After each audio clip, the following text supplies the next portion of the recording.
எல்லாருக்கும் வணக்கங்க. நம்ம பாராளுமன்ற தேர்தலுடைய கடைசி கட்டத்தை நெருங்கிட்டோம். இனி இருக்கிறது வெறும் 2 நாள் மட்டும்தான். அடுத்த 2 நாள் ஒரு நாள் குழுவா போய் நம்ம பிரச்சாரம் பண்ண முடியாது. 19ஆம் தேதி தேர்தல் நாள்.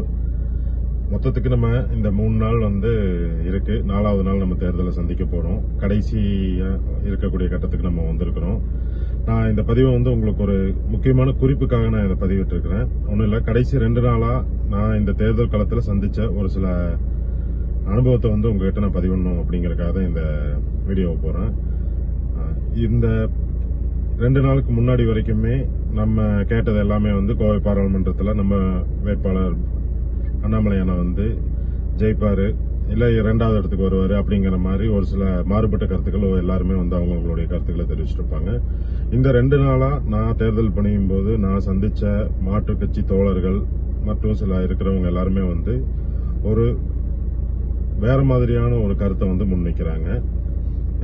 அது என்ன அப்படின்னு பாத்தீங்க அப்படின்னா, கோவை பாராளுமன்றத்தில் திமுக அதிமுக 2 கட்சிகளுக்கு மட்டும்தான் போட்டி நடந்துட்டு இருக்கு.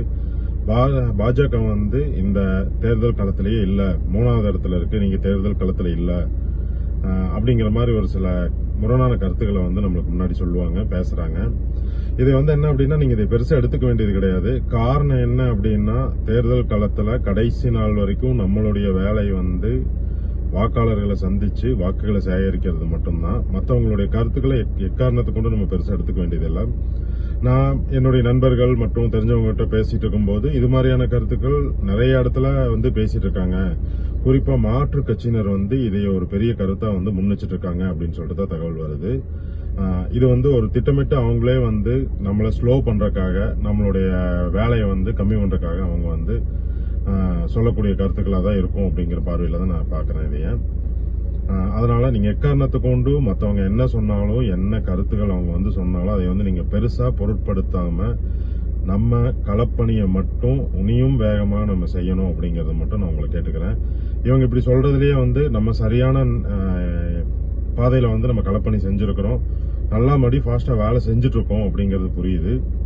இந்த வேலை அவங்களுடைய வாக்கு வங்கியை டிஸ்டர்ப் பண்ணுது அப்படிங்கிற ஒரு காரணத்தினால மட்டும்தான் நம்மளை டைவர்ட் பண்றதுக்காக இது மாதிரி ஒரு கருத்துக்களை வைக்கிறாங்க. அதனால நீங்க இதை மனசுல வச்சுட்டு நம்மளுடைய வேலையை இனியும் வேகப்படுத்தணும்.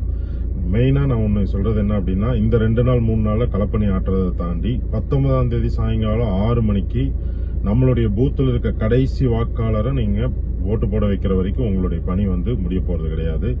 அதனால அது வரைக்கும் நீங்க எக்காரணத்தை கொண்டும் எந்த விதத்திலையும் நீங்க டைவர்ட் ஆகாம நம்ம வேலை செஞ்சு நம்ம வேட்பாளரை வெற்றி பெற வைக்கிறதுக்கு முழு முயற்சியும் நம்ம எடுப்போம். நன்றிங்க.